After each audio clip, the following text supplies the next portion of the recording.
এই বিষয়ে 1 বছর আগে কথা বলেছিলাম। আবার একটু স্মরণ করিয়ে দেওয়াটা বোধহয় জরুরি। তারেক রহমানের বাধার ব্যাপারে অনেকে কথা বলছেন। শুনেন ভাইরা, তারেক রহমান রাজনৈতিক আশ্রয় নিয়েছিল ইংল্যান্ডে, এটা সবাই জানেন আপনারা। রাজনৈতিক আশ্রয় নিলে পাসপোর্ট জমা দিতে হয়, নিজের দেশের পাসপোর্ট জমা দিতে হয় এবং বলতে হয় ওই দেশের সরকারের উপর আপনার আস্থা নাই এবং ওই দেশে অর্থাৎ আপনার জন্মভূমিতে আপনার ফিরে যাওয়া সম্ভব না, কারণ ওই দেশে আপনার উপর বিপদ আছে।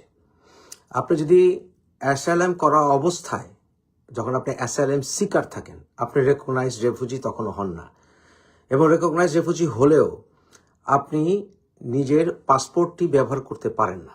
আপনাকে ট্রাভেল ডকুমেন্ট দেয়, ব্রিটিশ গভর্নমেন্ট আপনাকে ট্রাভেল ডকুমেন্ট দেবে, এবং তখন আপনি যে কোনো দেশে যেতে পারবেন নিজের যেই দেশে আপনার থ্রেট সেই দেশটা ছাড়া, অর্থাৎ আপনার জন্মভূমি ছাড়া আপনি সব জায়গায় যেতে পারেন যদি আপনাকে সেই দেশ অ্যালাউ করে।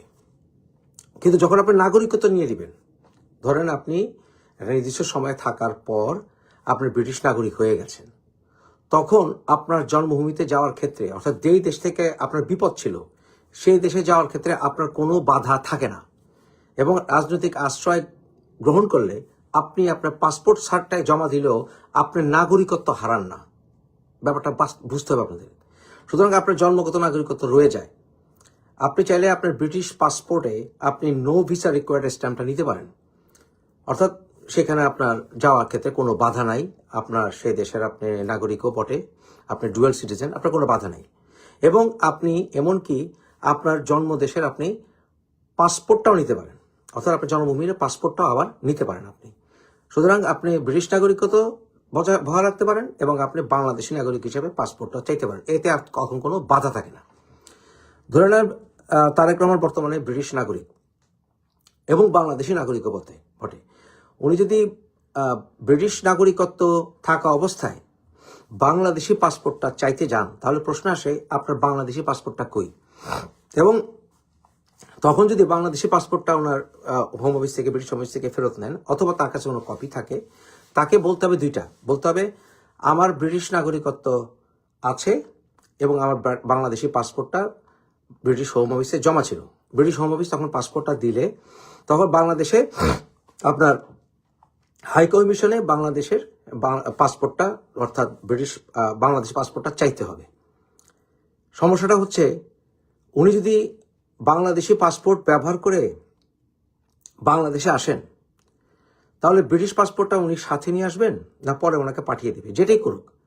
অথবা উনি যদি ব্রিটিশ পাসপোর্ট ব্যবহার করেও আসেন, উনি যদি এমপি ইলেকশন করেন, ওনাকে একটা ডিক্লারেশন দিতে হবে যে ওনার ব্রিটিশ নাগরিকত্ব নাই, কারণ ব্রিটিশ নাগরিকত্ব হোল্ড করে উনি বাংলাদেশে এমপি ইলেকশন করতে পারবেন না।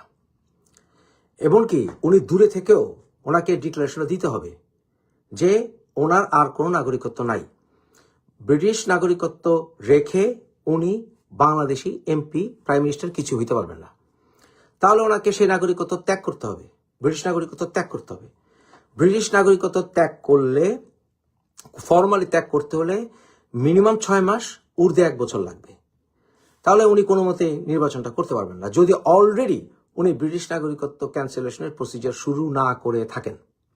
তাহলে যখনই উনি এমপি হিসেবে নিজেকে ক্যান্ডিডেট হিসেবে উনি সাবমিট করবেন, বাংলাদেশের বর্তমান সরকার, সে যেই দরকারি থাকুক, কেয়ারটেকার থাকুক, ইউনুস থাকুক, তাদেরকে এই ডিক্লারেশনটা দিতে হবে যে তারেক রহমানকে ডিক্লারেশন দিতে হবে যে আমার ব্রিটিশ নাগরিকত্ব ক্যান্সেল হয়ে গেছে, অথবা কখনোই ছিল না, অথবা নাগরিকত্ব ক্যান্সেলের প্রসিজার আছে, তিনটার একটা। তাহলে কোনটা? ধরেন সমস্যাটা হচ্ছে তারেক যদি বাংলাদেশে আসে এবং তার নাগরিকত্ব যদি সে ক্যান্সেল করে থাকে, তাহলে যদি এরপর সে বাংলাদেশের প্রধানমন্ত্রী হইতে পারল না, নির্বাচন হইল না, বা সে আবার 21শে আগস্ট গ্রেনেড হামলার মামলা খাইল, কারণ 21শে আগস্ট গ্রেনেড হামলার মামলাটা আসলে যেটা হয়েছে প্রসিডিউরাল সমস্যার কারণে সেটা বাতিল হয়েছে, কিন্তু সেই ঘটনা তো কেউ ঘটিয়েছিল। সুতরাং নতুন তথ্যের ভিত্তিতে আবার যদি তারেকের বিরুদ্ধে বা অন্য কোনো মামলা যদি তারেকের বিরুদ্ধে দেওয়া হয়, তখন কিন্তু তারেক আবার ইংল্যান্ডে ফেরত আসতে পারবে না। কিন্তু তার বউ পোলাপান কিন্তু ব্রিটিশ হয়ে গেছে। বুঝতে পেরেছেন সমস্যাটা? সুতরাং তারেক এই সকল আইনি ঝামেলায় সে আসলে টালমাটাল অবস্থায়, মানে যাকে বলে শাকের করাতে পড়ে আছে, অথবা ক্যাশ 22 সিচুয়েশনে পড়ে আছে। এইটাই হচ্ছে মেইন সমস্যা, বুঝতে পেরেছেন?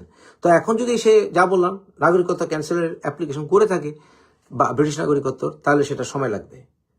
তো কোনটা তার নাগরিকত্ব থাকলে এবং পরবর্তী নাগরিকত্ব ক্যান্সেল যদি করে, তারপরে তার সে যদি এখানে রাজনীতিতে সুবিধা করতে না পারে বা সে যদি মামলা খেয়ে যায়, তার বউ পোলাপান ব্রিটিশ, তারা তো এখানে থাকবে, সে তো এই কুল হারাবে, ও কুলও হারাবে, সে দুই কুলে হারাবে।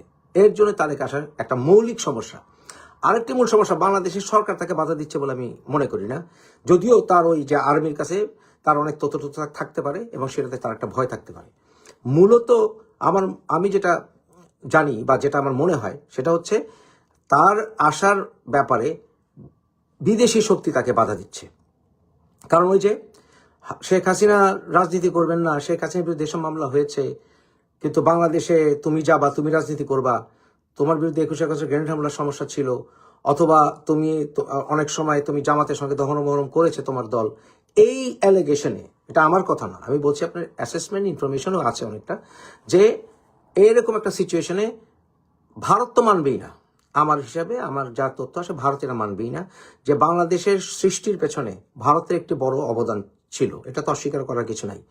বাংলাদেশের পার্লামেন্টে ভারতের স্বার্থে কথা বলার জন্য কোনো মেম্বার অফ পার্লামেন্ট থাকবে না, আওয়ামী লীগ থাকবে না, একেবারেই রিফর্মড আওয়ামী লীগও গ্রহণ করবে না, অথচ তারেক প্রধানমন্ত্রী হবে, বিএনপি মানে প্রধান দল হবে, আর জামাতের মতো বাংলাদেশের স্বাধীনতার বিরোধী দল বিরোধী শক্তি হবে। এইটা কোশ্চিনকালেও ভারত মেনে নেবে না।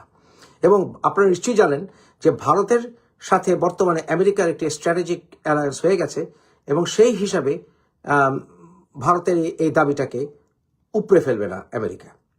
এটি হচ্ছে আসল কারণ।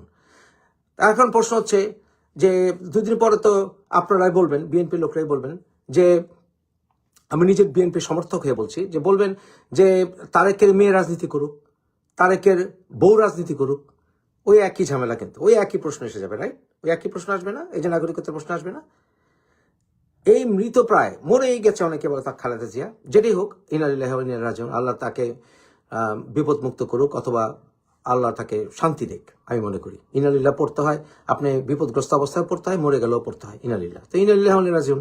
তো এখন যেটাই হোক, খালেদা জিয়া এই অবস্থায়, তারেক আসছে না বা আসতে পারছে না, দুইটাই তারেক এবং তার বউ পোলাপানের জন্য রাজনৈতিক সুইসাইড। কারণ অ্যাট এনি কস্ট এই মৃতপ্রায় অবস্থায় বা মরে গেছে এই অবস্থায় খালেদা জিয়ার পাশে তার ছেলে মেয়ে, ছেলেরা বা ছেলের বউরা বা কেউ নাই, তার নাতনিও নাই, পরবর্তীতে রাজনীতিতে এসে তারা ফায়দা নেবে, এটা হবার না ভাই, আমার অন্তত হিসাবে মিলে না। বাকিটা আপনারা বিবেচনা করেন।